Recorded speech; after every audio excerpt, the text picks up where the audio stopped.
In one of the previous videos, we have already seen the introduction on OCV.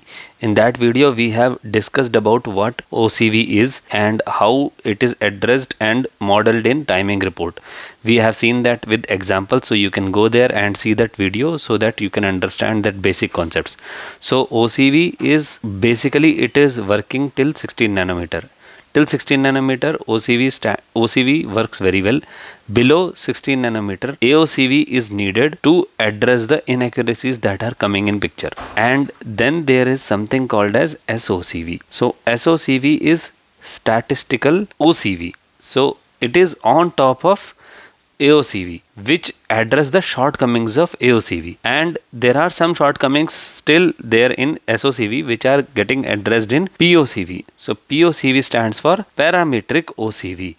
Parametric OCV. These are different type of OCV concepts, advanced OCV concepts you can say altogether, and they all are basically introduced below 16 nanometer nodes. Specifically speaking, lower close to 1 nanometer nodes like 2 nanometer 3 nanometer nodes have all the advanced OCV concepts needed to address the inaccuracies that are coming in picture. Through derates they are addressed, and there are some other techniques also, so we will see that in this video. Let us call this as evolution of OCV. So if OCV is our topic of discussion, how it got evolved over time, we will understand through the history of it. First and foremost was your OCV. OCV was introduced. How it was? Basically, it was single derate. It was a single derate for all paths across tile. All the paths have same derate. And then came the AOCV. So when AOCV was introduced, it tried to address this problem that single derate is there, which is very inaccurate and it is very pessimistic. Then we have the derate is going to be dependent. So derate is dependent on your logic depth. So basically AOCV was it was dependent on logic depth. Now SOCV came, not just logic depth, it was actually also having some physical information. So you can say that distance information was also there. So SOCV came, it used statistical models. So statistical modeling of cell delays was done, and basically libraries itself had the statistical modeling rather than fixed derate. So it was actually basically not dependent on fixed derate values, and it was actually modeled through PVT conditions. Statistical modeling of PVT conditions was done, and delay was calculated based on the statistical modeling. Library itself was statistically modeled like that. Then came the parametric OCV. So this is just a high level introduction of what each of the OCV concept is. We will see further deeply how it was done. So POCV is basically per cell delay. So for each cell, what will be the delay distribution? Basically you can say that it is superset of statistical OCV. It has cell delay distribution based on mean and sigma. It is a function of this from the library. So that is how this POCV concept is used. And if we have to just compare SOCV and POCV only, so let's say we have to just compare SOCV and POCV. So first parameter can be for comparison, let's say variation modeling. How are you modeling the variation? In SOCV it is basically statistical modeling, right? But here it is parametric modeling. So this is for engineering purposes, we are explaining in terms of that. Statistical modeling means it can be path depth statistical modeling, and parametric modeling is basically cell level, cell variation. Each cell, how does it vary, that is done. So accuracy wise, let's say which one is more accurate.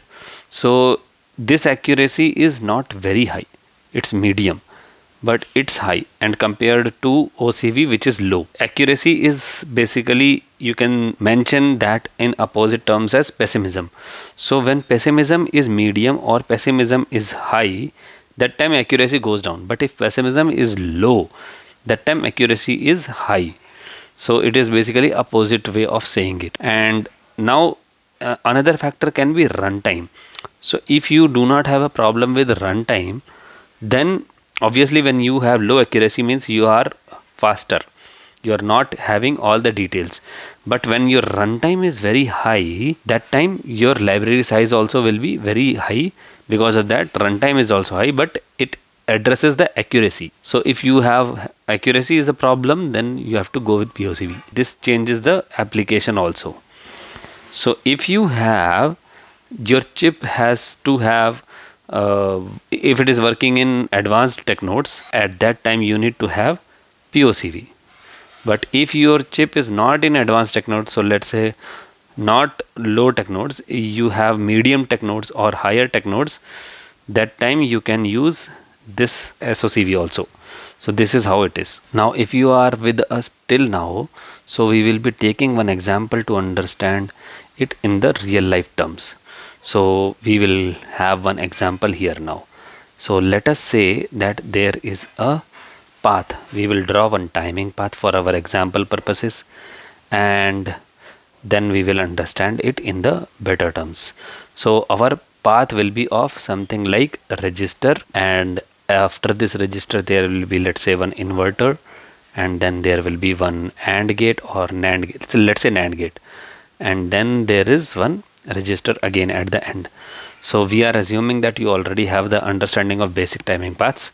If you don't have it, then please go back and first understand the basics of timing path in our STA lecture series, and then you will be able to understand this much better. So this is our clock here, and in our timing path, so this is your register 1 which we are talking about earlier, and then register 2. In between there is a timing path. So let's say this is our inverter, and then there is a NAND gate. So this NAND gate has some logic coming out from somewhere else and then going like this. So in this timing path, how the modeling of these two OCVs will differ, we will try to understand it now. So in this, let's say that each cell has its own nominal cell delay. So we will mark those nominal cell delays first. So let's say this inverter has 20 PS and this NAND gate has 40 PS. So this is our nominal cell delays, and total nominal path delay only we are talking about here is combo logic delay.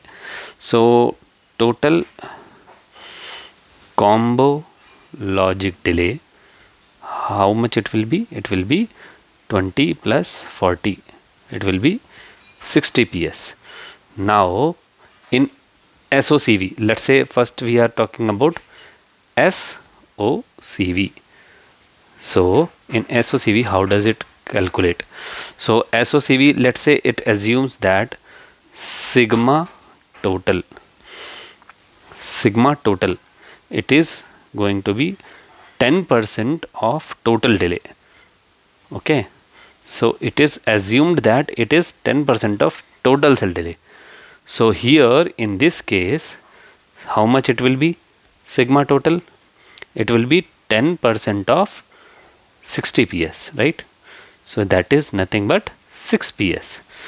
So our sigma underscore total is going to be 6 PS. So let's say you are working on a design which is having 3 sigma variation. So 3 sigma, if you are seeing in your timing reports, how does that will be going to calculate for you is the increment portion INCR, in that you will see the delay. So how the delay will be? It will be mu plus 3 sigma. This is how it will be calculated. Mean delay is 60 PS plus 3 into sigma. Sigma is 6. So it is going to be 78 PS. So this is going to be 18 PS extra compared to the mean delay. So how that is our SOCV. Please note, this is very important, that this is your SOCV calculation for 3 sigma. That is how it's going to be calculated. Now what are the important point to note here? First important point that we learned here is SOCV increases mean delay. Okay, I am calling it as mu delay. It is mean delay. mean delay by 18 ps, right? So it has increased the mean delay by 18 ps. It is important to note here. It has treated entire path as one statistical block. So this is our assumption, not assumption, this is going to be the case, as one statistical block. Then comes the third thing that we are going to understand here is that it doesn't know, or it is not aware. It doesn't know the variation. Cell variation is not accounted. It doesn't know the variation of cell. Which cell varies more, it is not knowing. It has treated the variation flat. So that is the case with SOCV. Now we will understand how it will be in case of POCV. How POCV calculation will happen, we will see now. Please note, in case of POCV, each cell will have a separate set of variation. So delay will be modeled differently for different cells. Let's say we have a table like this, and in this table we will try to address the delays. So we will assume there are some delays. So let's say that mean delay, it is for inverter, it is let's say 20 ps, that we have already seen, and 40 ps, but the variation is different. So we are saying that, let's say, mean value for this inverter is going to be, let's say, 2 ps variation is there, and 6 ps is there for this NAND gate. Now how it will be for this particular path, it will be sigma path, let's say. So how it will be? It will be square root of sigma for, let's say, in INV, that is inverter sigma, and plus square root of NAND. So NAND square of this. So it will be basically nothing but under square root of 2 square plus 6 square, that is going to be square root of 40, that is 6.32 ps. 6.32 ps will be your sigma underscore path, which means if we will see now the path delay, so path delay will be path delay in case of POCV, it will be mu plus 3 sigma. So again it will be 60 plus 3 sigma. So we are actually concerned about this sigma variation only, right? That is the main difference between SOCV and POCV. So it will be 3 into 6.32. So it is nothing but 78.78. It is, yeah, 78.96 ps. So it is just, if you see what was in the case of POCV, it was 78 ps. So everybody will now start questioning, like, what is this? There is literally just 0.96 ps difference after putting so much effort. So what is going to be the difference? It is not going to break or make or break anything, but there is actually an important difference here. So what is this is the case when we have assumed a very high variation for 2 to 6 ps variation just between the two cells, but that might not be the case. Let's say if we have higher path depth, or if we have low sigma variation, at that time this case will be very different. Why? Because it is only a 2 logic depth, so sigma variation might not be that much high.